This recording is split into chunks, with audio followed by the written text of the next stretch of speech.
Inžinier Peter Dejak je môj pracovný partner a osobne sa často bavíme na tému, že technické údaje o návratnosti pasívnych domov nie sú úplne správne. Že odhadovaná návratnosť môže byť aj raz tak veľká. Namiesto 10 rokov sa návratnosť môže pohybovať až o 20 rokov alebo nikdy. Na čo teda stavbári, ktorí uprednostňujú pasívne stavby, zabúdajú v týchto prepočtoch? V podstate štandardne sa robia dve chyby. Či už sa jedná o toho, kto tú technológiu ponúka, alebo o toho, kto má záujem ju kúpiť. Väčšinou dva momenty chýbajú vo výpočtoch, v úvahách. Jeden je potreba servisovať technológie, kde či už len jeden výjazd, či už je potrebný ročne, alebo za niekoľko rokov, výrazne posúva nejakú kalkuláciu návratnosti. Druhý moment, ktorý úplne chýba v akomkoľvek prepočte, čo som zatiaľ mal možnosť vidieť, je inflácia. Vieš mi povedať aj nejaký príklad? Keby som si zainvestoval do technológií v rámci mojej nehnuteľnosti a očakával by som návratnosť 10 rokov, čiže modelový príklad pre zjednodušenie, zainvestujem 1000 eur navyše, s tým, že ušetrím 100 eur ročne, tak očakávam návratnosť 10 rokov a potom už do budúcna len zarábam. Tak ako som povedal, prvá vec je, že nikto teraz ešte v tomto výpočte nerátal so servisom alebo s tým, že nastane nejaká porucha alebo podobne, čo bude tiež stáť nejaké náklady to riešiť. A druhá vec je inflácia. To znamená, o 10 rokov tých 100 eur, ktoré ušetrím o 10 rokov, má hodnotu súčasnú možno iba 50 eur. Ako mám pochopiť, že peniaze menia hodnotu v čase? Dá sa na tým zamyslieť dvomi spôsobmi. Buď uvažujeme nad terminovaným vkladom, čo je veľmi jednoduché. Namiesto tej investície 1000 eur do ďalšej technológie si tie peniaze vložím na terminovaný účet. Pre zjednodušenie s úrokom 5%. Prvý rok mi teda zarobia 50 eur. Keď nad tým uvažujem a vložil by som ich teda do toho domu, ušetril som 100 eur.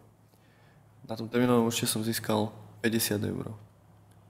To znamená, že v skutočnosti som ušetril investíciou do danej technológie nie 100 eur, ale iba 50 eur, čo je rozdiel.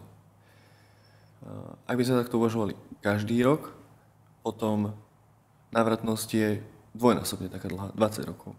V skutočnosti sa však jedná o exponenciálne rady číselné, keď uvažujeme o inflácii alebo o zhodnocovaní prostriedkov finančných, a tým pádom je to viac ako 20 rokov.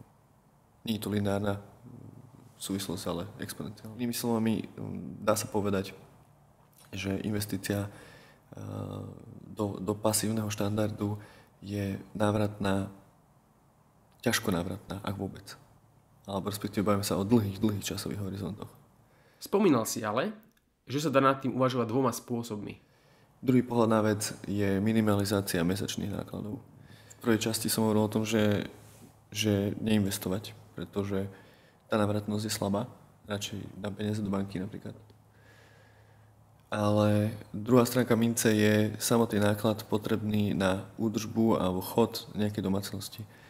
To znamená, druhý pohľad je to investícia do bezpečia alebo istoty. Pokiaľ mám dom, kde prevádzkové náklady sú 100 eur a keď zainvestujem, mám prevádzkové náklady 50 eur, tak oveľa jednoduchšie, napriek tomu, že tá návratnosť je veľmi veľká, moje absolútne výdavky mesačné sú o polovicu menšie. Keby som prišiel o prácu, stal by sa mi nejaký problém, nemal by som peniaze, oveľa jednoduchšie sa mi udrží, nemusím predávať dom, udrží sa mi dlhšiu dobu môj životný štandard v prípade, že mám nižšie náklady na prevádzku tej nehnuteľnosti. Platí to aj v prípade výstavby na úver? Samozrejme, v prípade, že do toho investujem peniaze úverové zdroje, to znamená, kúpujem to na hypotéku, vtedy to neplatí, pretože za tie dodatočné peniaze, za ktoré si znížim tie mesačné náklady, ja platím banke tiež úroky a tie úroky a tá cena tých peňazí je väčšia ako to, čo ja ušetrím, čiže potom to už zase neplatí.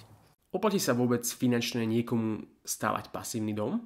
Keď sa nad tým zamýšľame z nejakého finančného pohľadu, jediný, komu sa oplatí investovať fakt smerom už k pasivite, keď sa bavíme a k nulovým domom, tak sú ľudia, ktorí majú na to vlastné peniaze a chcú eliminovať riziko toho, že nebudú schopní v budúcnosti sa starať o tú prevádzku z nejakého dôvodu, že majú finančný problém.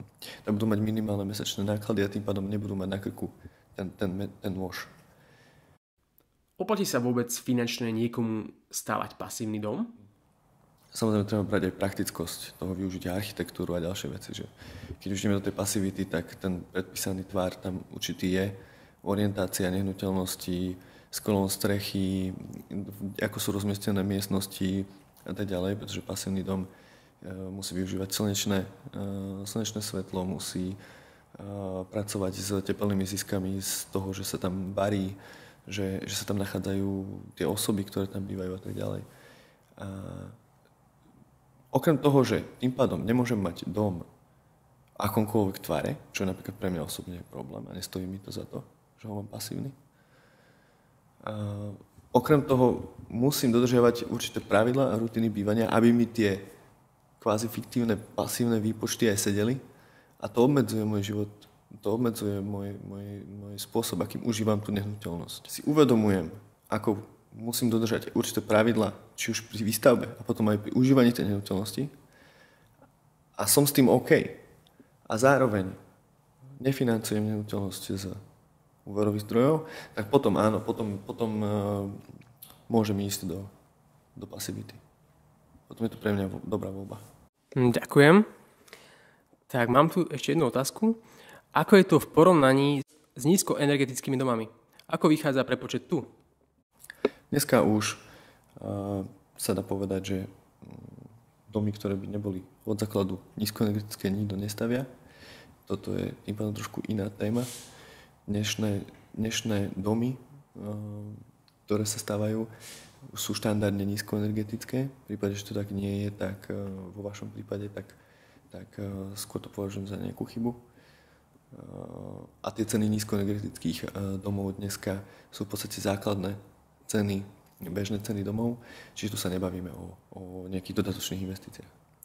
A hlavne, keď idem z nejakého klasického domu na nízkoenergetický dom, ten prírastok tých nákladov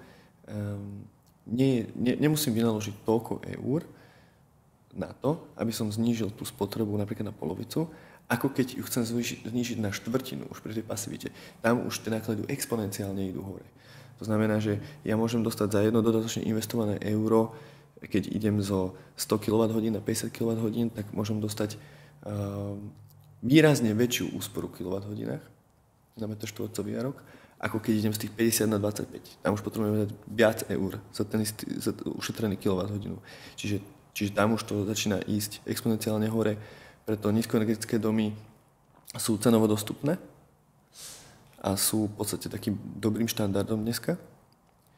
Kdežto pasívne domy sú výrazne drahšie a o tom, že či je to výhodné alebo nie, sme sa bavili predtým. Ďakujem za vysvetlenie. A aký dom viete postaviť v Triem dome? V Triem dome máme niekoľko štandardov, takých úvodných. Náš štandard štart je takisto nízkoenergetický, čo vychádza už z nejakého základného štandardu našich stien.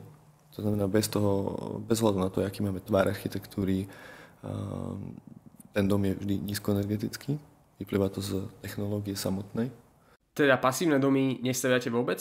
Samozrejme, vieme ponúknuť, vieme zabezpečiť rôzne technológie, vieme sa dostať k pasivite, aj keď, ako som spomínal, môj názor na to je taký, aký je. Problém nie je to dodať, otázka je, či to výhodné alebo nie pre toho investora a či si to ten investor vyberie. Samozrejme, keď nás osloví niekto, že vyslovene to chce a nebudeme sa baviť o tom, že či je to dobré alebo nie, tak je to možné urobiť. Dobre, tak ja ti ďakujem, Peťo, za rozhovor a dúfam, že na budúce spravíme ďalší na nejakú inú tému. Budem veľmi rád, teším sa. Ďakujem.